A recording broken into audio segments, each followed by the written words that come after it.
So I was digging through some old stuff and really just looking through some bits of equipment and stuff that I haven't even looked at in years, and thinking, should sell some of this stuff since it's not being used by me. So, and I found this. Early on in my pedal designing days, once I really felt like I got a handle on things, I did a lot of mods to pedals. I would take a pedal and be like, I can make this better. I look at a schematic and be like, easy ways to make all these pedals better, and I would do that, and then I would do them sometimes for myself, like this one, on pedals that I, liked, like this one, and sometimes I would just do it for like the local guitar shop. They get in some pedal that really wasn't worth too much or that interesting or whatever, and they'd be like, here, Alan, make this better. Make this do something crazy. And that's what I do, and it was great. It's, taught me a lot just by doing that. It's nice to be able to experiment on stuff like that, especially when it's not yours. And anyway, so the Bassballs, I always liked this pedal, but it was always a little odd, and I always felt like there needed to be more control over the sound, or just like have things a little different or something, like it was like one of those things I'm like, this has potential, but it's like it needs to have further designing done to it. It's basically two resonant low pass filters, one going into the other, and then there's a envelope follower that is connected to both cutoff frequency sections of the circuit. Basically, the envelope follower sends CV to these two circuits that sweep the cutoff frequency. So, thinking about all that and everything, I was like, okay, what can I do? So, first thing I did was I went over and I'm like, I can give this some more low end, and I can give this a ton more gain, so that you weren't just stuck with like the one volume. So and I added an output control, which now the thing is insanely loud if you want it to be, like just stupid loud. And I did a little bit with the interesting part about this, the distortion switch. It switches the circuit from just kind of being a normal filtering circuit to tapping the output of the envelope follower, which is like kind of like a high gain amplifier circuit, really, or it's adjustable. That's what the sensitivity control that drives. That's the attenuator in front of the envelope follower. This is why if you turn that all the way down and have the distortion on, you don't hear anything. That was a weird kind of thing that Electro-harmonix did. I don't even know if I fixed that thing. But if you turn it down, it's because you're not sending any of your guitar signal into the envelope follower. And when you, like I said, when you switch it to distortion, that's all you're hearing is, or not, that's not all you're hearing. It's going through that and then through the rest of it. Anyway, I adjusted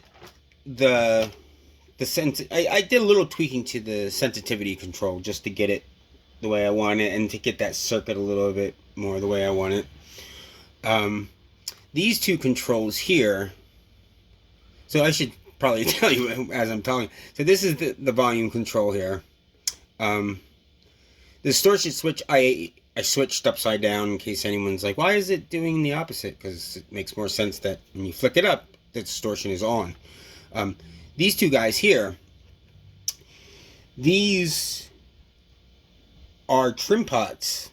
Well, they're replacing trim pots that are on the board that adjust the amount of CV that goes to each of the filter's cutoff frequency circuits. Having them on top here just adds so much versatility to it. And here's the sensitivity control, that's the same. And last but not least, actually not necessarily last, but kind of last, this is a decay control. You know, one of the signature things, sound thing, effects or whatever, or features, I don't know, of the Bassballs is the envelope has a long, slow decay. So it's not like a quick envelope filter type sound. You know, it's not boom, boom, boom, it's boom, boom. You know, it has this like long, wrung out thing going on, which is cool, but you can't really fine tune it to how fast you're playing, you know, or how you're playing.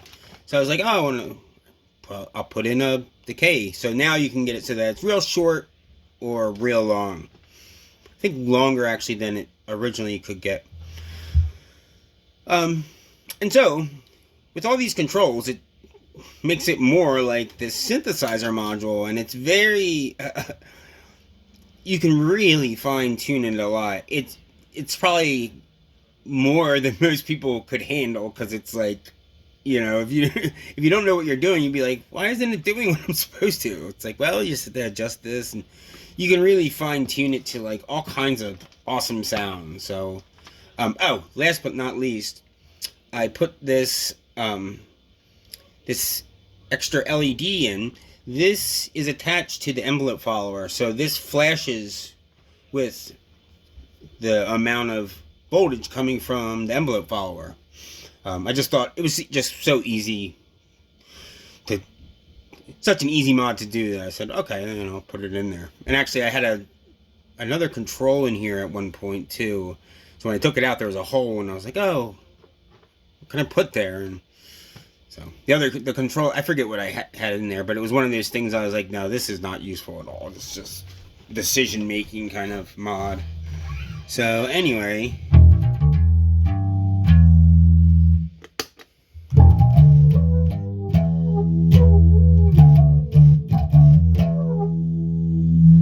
like I said, you can really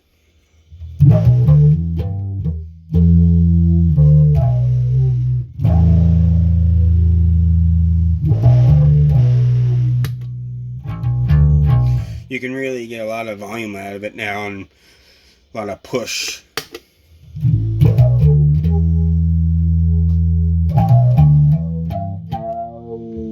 Now, like I told you, the sensitivity control determines how much control voltage is coming from the envelope follower, and it's feeding into these two controls. If you have these controls like this, no CV is getting to the filter controls, so this will do nothing. Doesn't.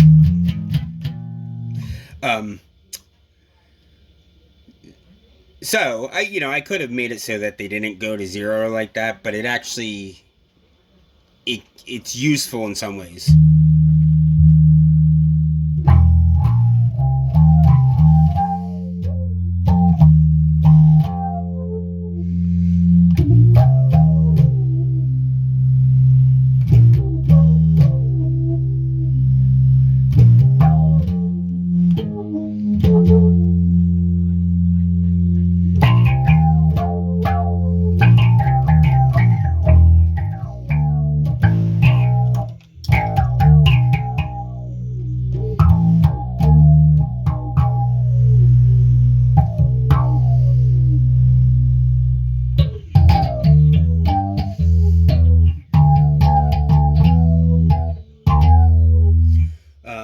let's check out the decay control.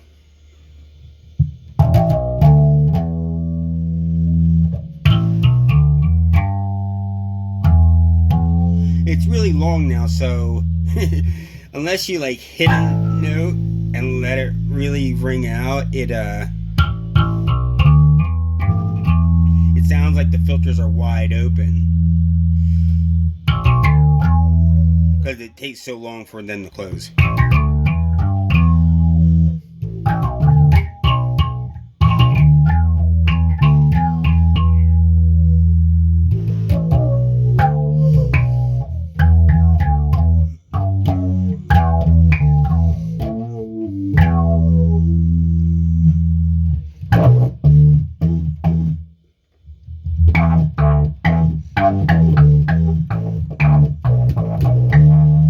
It's this weird squishy sound when you really shorten the decay up.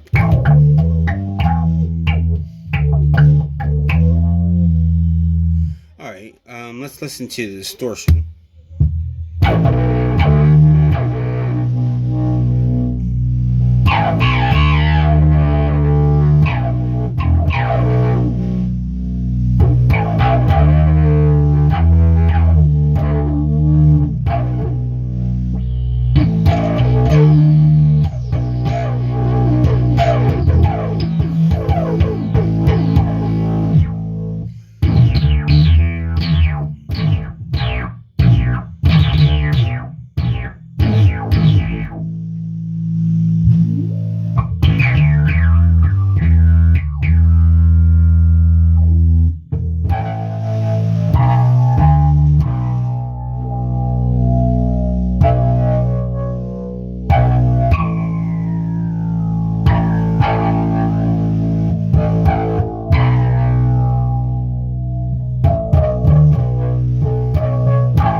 As you can see, it's really tweakable. You know, you can.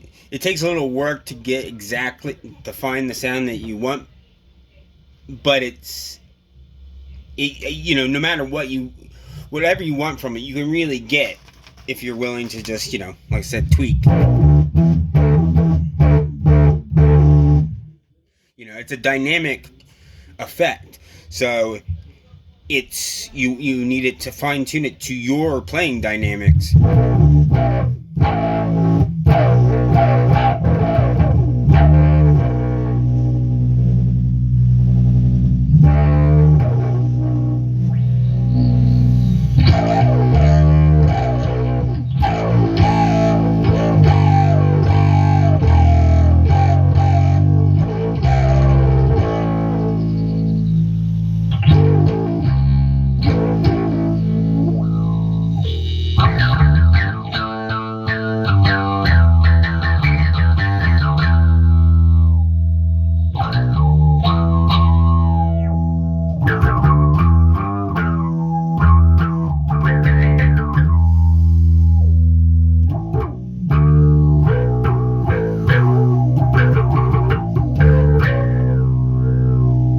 Get the real throaty, froggy.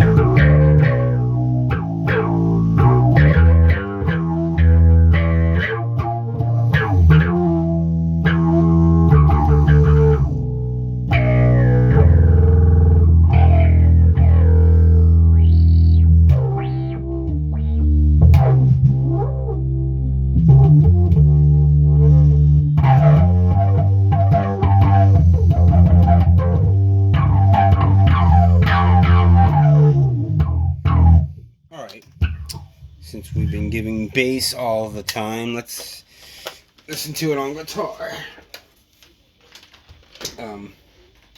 You know, this definitely, the mods to this definitely are gonna make it, you know, work better on a wider range of instruments, including making it, you know, work better on guitar than normally.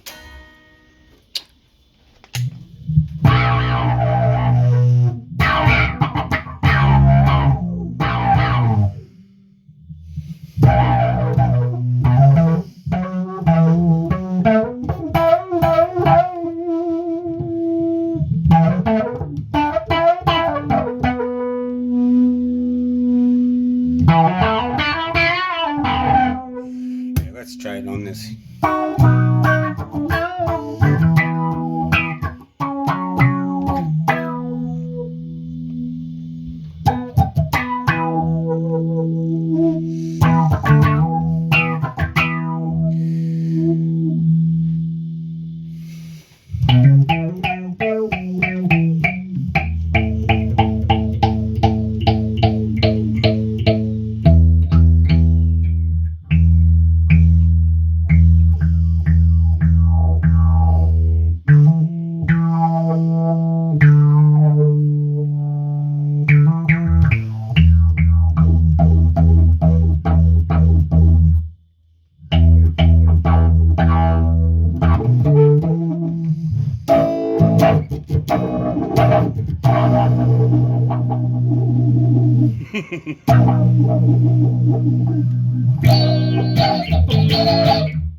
Man, when you get that distortion in now, like the low end is just like, just ridiculous.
Anyway,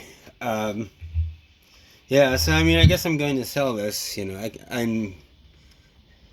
Part of me says, well, why would you do that, dummy? But I mean, you know, it's not like I can't, you know, design my own version of it anyway. You know, I can, or mod another one or whatever. But that probably won't happen because I have, you know, 100 different things on that list of, oh yeah, I'll get around to doing that eventually.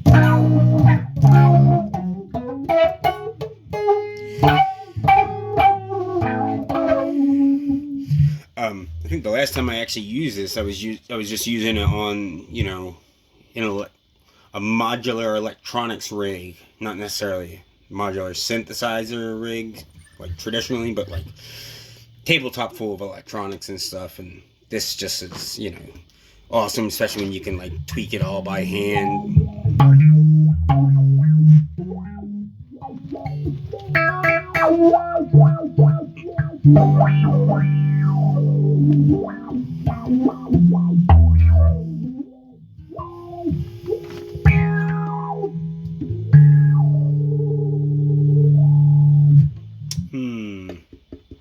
Probably what I should do is make it so you can plug like a CD pedal into it, so you can play it like a wah. You know, you can turn the not have the envelope follower doing the dirty work.